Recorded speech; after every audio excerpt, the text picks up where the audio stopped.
The television courtroom had never witnessed such a perfect performance of victimhood.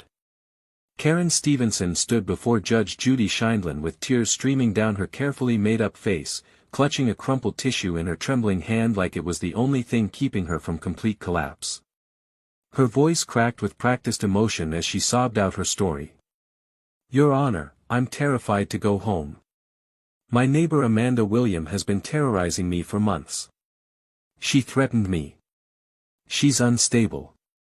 I don't feel safe anymore." The performance was Academy Award worthy, complete with shaking shoulders and eyes that glistened with manufactured tears. Karen had clearly rehearsed this moment, prepared every gesture, calibrated every sob to maximum sympathy effect. She was certain this would work, certain that Judge Judy would see her as the poor victim of a cruel and aggressive neighbor. She had no idea that she was about to experience the most devastating exposure in courtroom television history. Judge Judy's eyes narrowed into that signature death stare that had made grown attorneys cry on national television. Her fingers drummed once on the bench, a subtle gesture that regular viewers knew meant someone was walking into a trap they didn't even see coming. "Mrs. Stevenson," she said slowly, "are you telling me under oath that you are the victim here?" Karen nodded vigorously, fresh tears spilling down her cheeks. "Yes, Your Honor. Absolutely. I have witnesses. I have proof. She's been harassing me since the day she moved in next door. I've tried everything to make peace with her, but she just keeps coming after me. I don't know what else to do."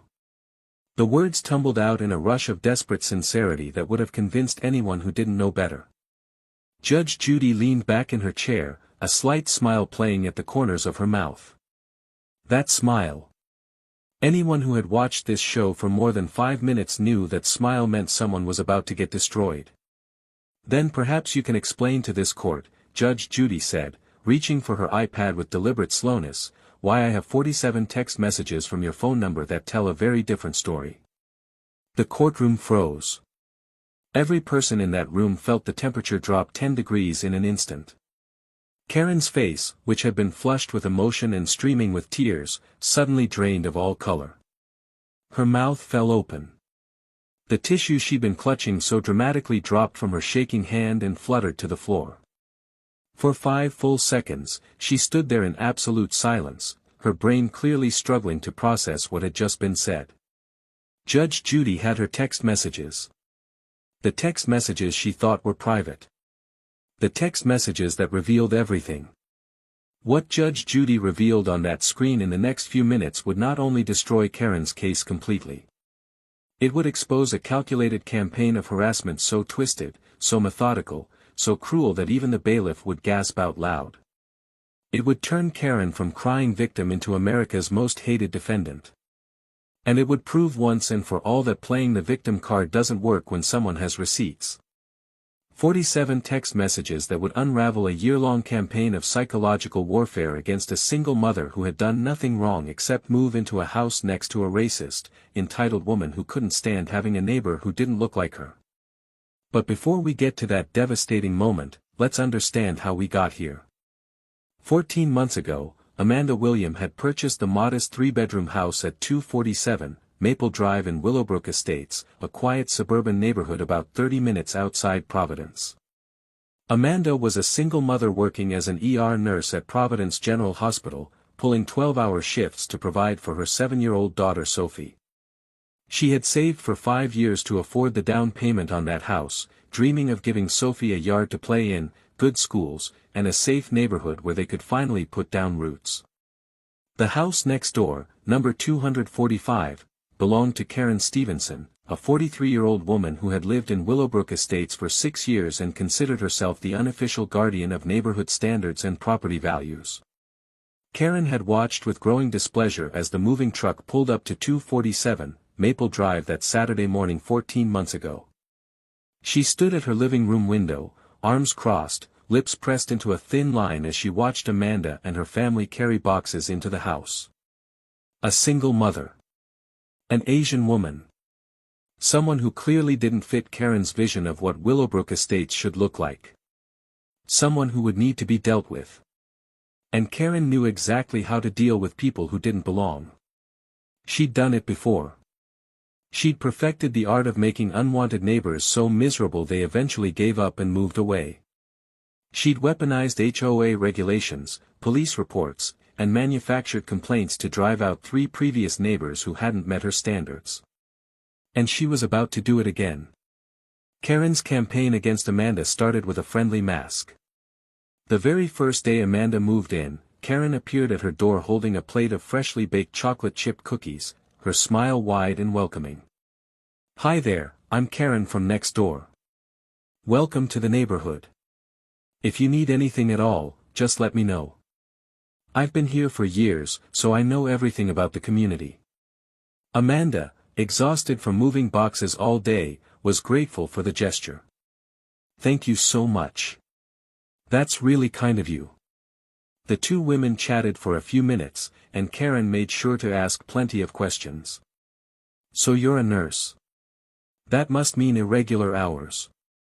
And it's just you and your daughter? No husband?"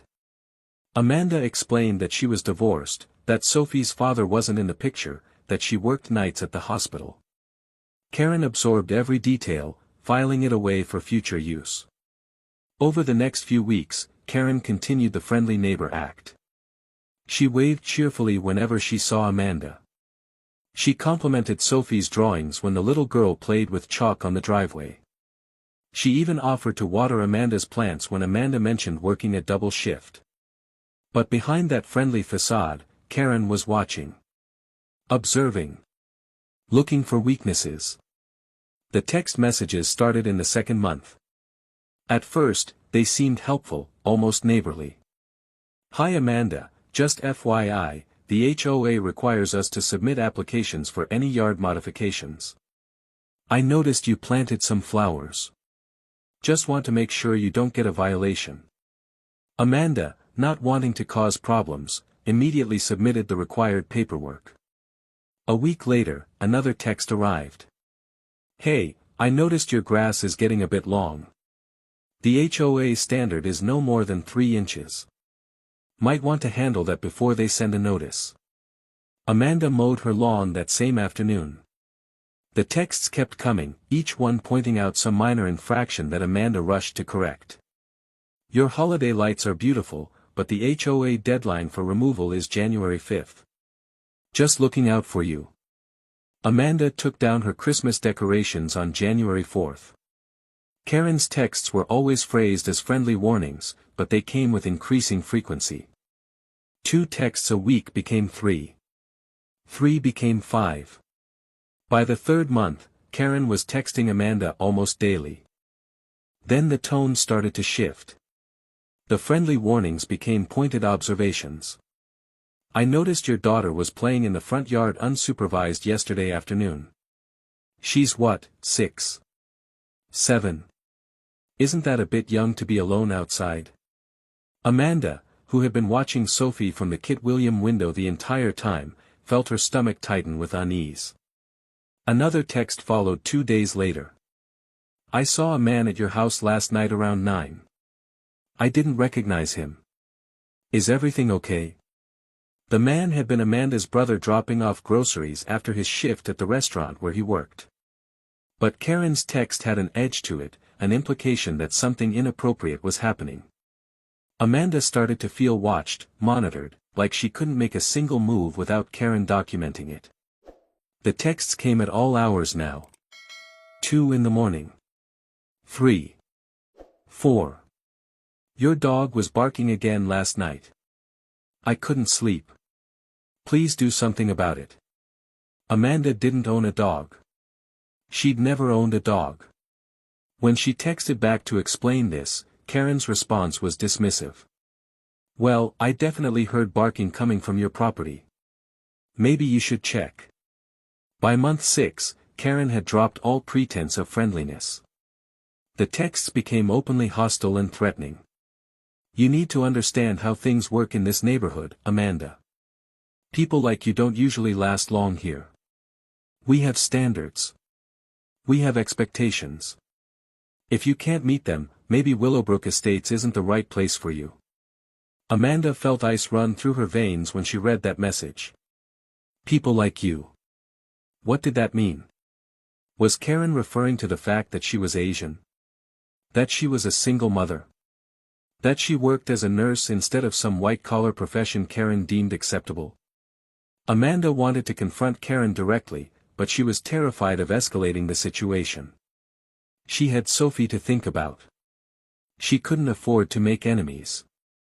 So she did what seemed safest at the time. She started documenting everything. Every text Karen sent went into a folder on her phone. Every interaction was noted with dates and times.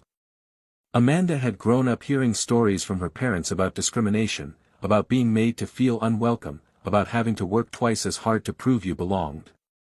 She'd hoped things would be different for her and Sophie. But Karen was proving that some people never changed. The text messages weren't Karen's only weapon. She started calling the police. The first call came on a Friday night when Amanda was working a night shift at the hospital. Karen reported a loud party disturbing the peace at 247 Maple Drive. When police arrived, they found the house dark and empty except for Sophie, who was sleeping peacefully in her bed while Amanda's mother watched her. The officers noted in their report that no party was occurring and no noise could be heard. But Karen wasn't deterred. She called again 2 weeks later. Again a month after that. Each time with some fabricated complaint. Suspicious activity. Loud music. Strange cars in the driveway. Amanda tried to ignore the harassment, tried to focus on her work and her daughter, tried to believe that Karen would eventually get bored and move on to someone else. But Karen was just getting started. The text messages escalated from hostile to genuinely frightening. I have connections, Amanda. I can make your life very difficult if you don't start cooperating. Then came the message that made Amanda's blood run cold. Maybe Child Protective Services should do a wellness check on your daughter. You're gone so many nights. Who knows what's really happening in that house? Amanda stared at her phone screen, hands shaking, reading that message over and over. Karen was threatening to call CPS. Karen was threatening to try to take Sophie away from her. That night, Amanda couldn't sleep. She lay in bed thinking about everything she'd sacrificed to give Sophie a good life. The double shifts. The missed school events because she had to work. The exhaustion that never quite went away. She was doing her best. She loved her daughter more than anything in the world. And now this woman, this cruel stranger, was threatening to destroy her family. 3 days after that text message, there was a knock on Amanda's door. 2 CPS caseworkers stood on her porch with clipboards and official identification. We received a report of potential child neglect at this address. We need to come in and speak with you and assess the living conditions. Amanda felt like the ground had opened up beneath her feet. Karen had actually done it. Karen had actually called CPS on her. The investigation that followed was the most humiliating experience of Amanda's life.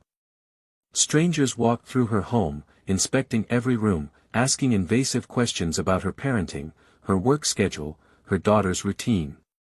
They interviewed Sophie at school without Amanda present.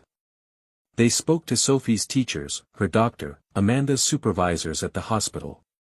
The investigation lasted 3 weeks. 3 weeks of Amanda walking around in a constant state of terror that someone would find some minor problem, some reason to decide she wasn't fit to raise her own child. When the caseworkers finally closed the case with no findings of neglect, Amanda should have felt relieved. Instead, she felt violated and angry. Karen had weaponized a system designed to protect children just to hurt her. That's when Amanda decided she was done being a victim. She went to an attorney and explained everything. The constant text messages. The false police reports. The CPS complaint. The attorney listened carefully, took notes, and then said something that changed everything. This is harassment. Criminal harassment. And we can prove it because you documented everything. File a lawsuit. Take her to court. Make her face consequences for what she's done to you. So Amanda did exactly that. She filed a lawsuit against Karen Stevenson for harassment, intentional infliction of emotional distress, and defamation.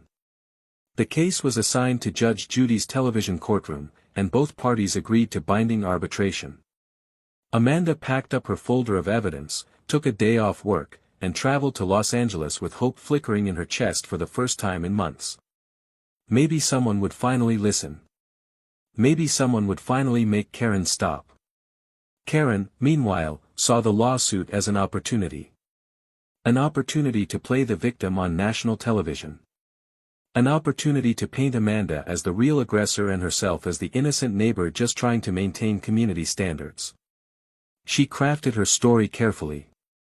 Amanda was unstable. Amanda had threatened her. Amanda was the one doing the harassing. Karen even recruited her friend Linda Pemberton to come testify as a witness, coaching her on exactly what to say. "This is important, Linda. We need to make sure everyone understands that Amanda is the problem here. Just tell them you saw her yelling at me. Tell them she's aggressive. Tell them she doesn't fit in the neighborhood." Linda, who had never actually witnessed any confrontation between Karen and Amanda, agreed. She trusted Karen. Karen had been her friend for years. Surely Karen wouldn't lie about something this serious. The day of the hearing arrived, and Karen walked into that courtroom with complete confidence. She had her story memorized. She had her witness prepared. She had her tears ready to deploy at just the right moments. She wore a conservative blue dress that made her look trustworthy and vulnerable. She'd practiced her testimony in front of the mirror a dozen times, perfecting the quaver in her voice, the way her hands would shake, the exact moment to let the tears fall. This was going to work. Judge Judy was just a television judge. How hard could it be to fool her? Karen had spent 14 months terrorizing Amanda William without facing a single real consequence. The police had believed her every time she called. CPS had investigated based on her complaint. The HOA had sent Amanda violation notices based on Karen's reports. Every system Karen had weaponized had worked exactly as she'd planned. Why would a courtroom be any different? What Karen didn't know was that Judge Judy Sheindlin had spent the previous night doing something she did in cases that raised red flags. She'd called in favors. She'd had her research team pull phone records. She'd subpoenaed text message logs from both phone carriers. She'd reviewed every police report Karen had filed. She'd pulled the CPS case file. She'd spent hours reading through everything, and what she'd found had made her angrier than she'd been in years. This wasn't just a neighbor dispute. This was a systematic campaign of racist harassment against a single mother who was just trying to live her life and raise her daughter in peace. Judge Judy had seen plenty of liars in her 35 years on the bench, but Karen Stevenson was something special. A woman who had perfected the art of playing victim while destroying innocent people's lives. And Judge Judy was about to expose every single lie. Now, standing in that courtroom watching Karen's Oscar-worthy performance of tears and trembling hands, Judge Judy felt that cold satisfaction that came from knowing she was about to destroy someone who absolutely deserved it. She let Karen finish her sob story. She let Karen's friend Linda give her coached testimony about witnessing Amanda's alleged aggression. She even let Karen present her doctored evidence, the Ring camera footage with convenient missing timestamps, the photos of Amanda's car supposedly blocking Karen's view. Judge Judy listened to all of it with the patience of a predator waiting for exactly the right moment to strike. And then, when Karen had finished presenting her carefully constructed web of lies, when Karen sat back in her chair with that subtle look of satisfaction thinking she'd fooled everyone, Judge Judy reached for her iPad. "Mrs. Stevenson," Judge Judy said, her voice carrying that particular tone that made defendants' stomachs drop, "are you telling me under oath that you are the victim here?" Karen nodded, squeezing out a few more tears. "Yes, Your Honor. Absolutely. I've tried everything to make peace with her." Judge Judy's smile was razor-sharp. "Then perhaps you can explain to this court why I have 47 text messages from your phone number that tell a very different story."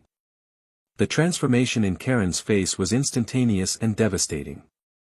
The color drained from her cheeks. Her mouth fell open. The tissue dropped from her hand. She looked like someone had just punched her in the stomach. Judge Judy tapped her iPad screen and the courtroom monitors lit up with text message screenshots. Let's start with these messages from your first month as neighbors, shall we?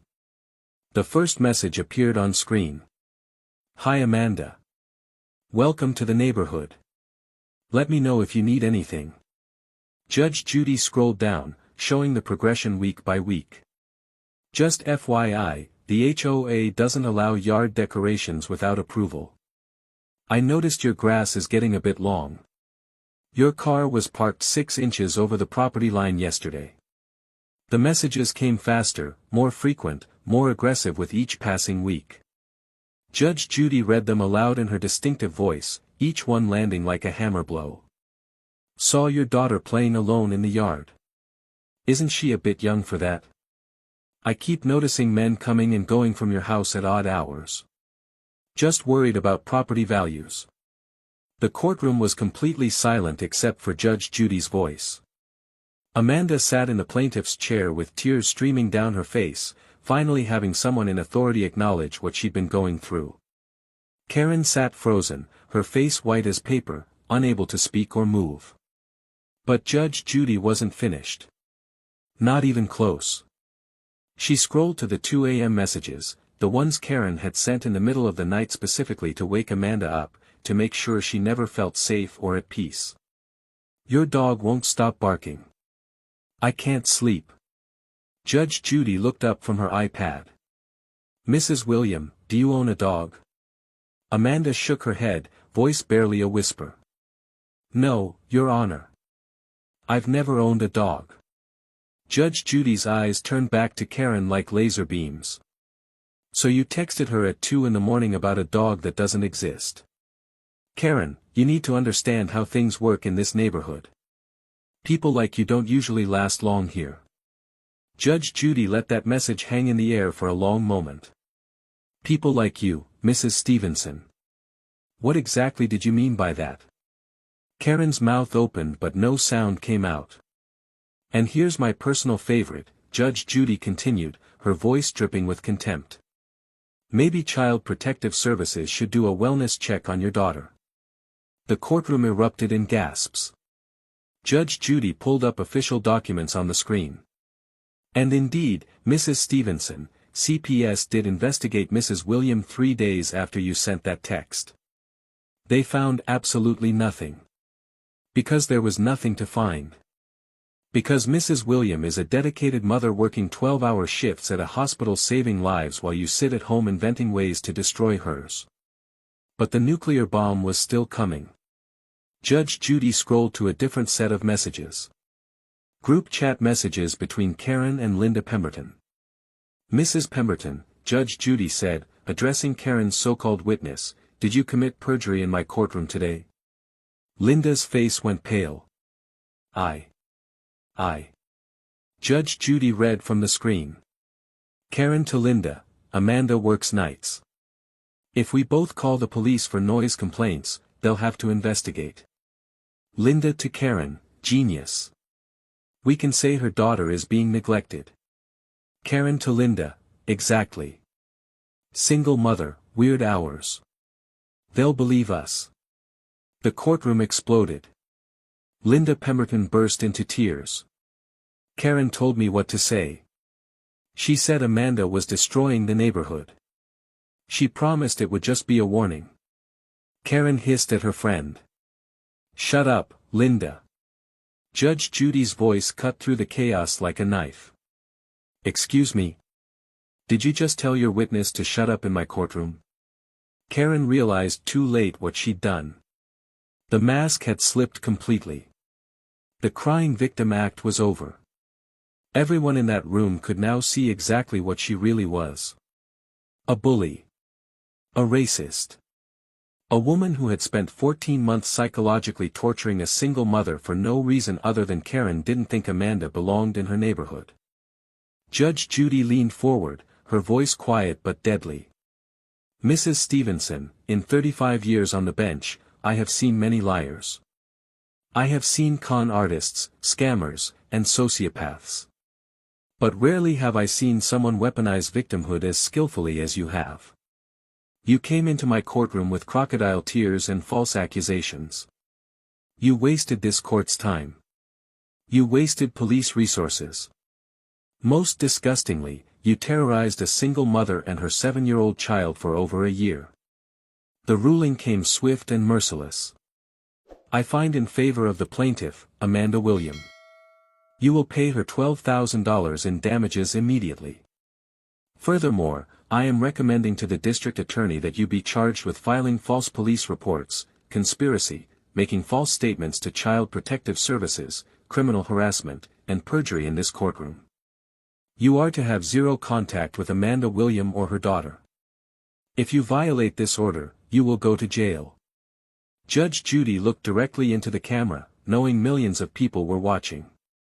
These text messages will be entered into the public record. Every single one.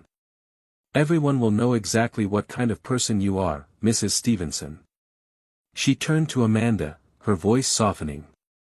Mrs. William, I am sorry you had to endure this. You are exactly the kind of neighbor any community should be grateful to have. Then back to Karen with ice in her voice. Get out of my courtroom. The gavel came down. Karen Stevenson stumbled out, her life in ruins, destroyed by her own words. The text messages she thought were private had exposed her for exactly what she was. And Amanda William finally had justice.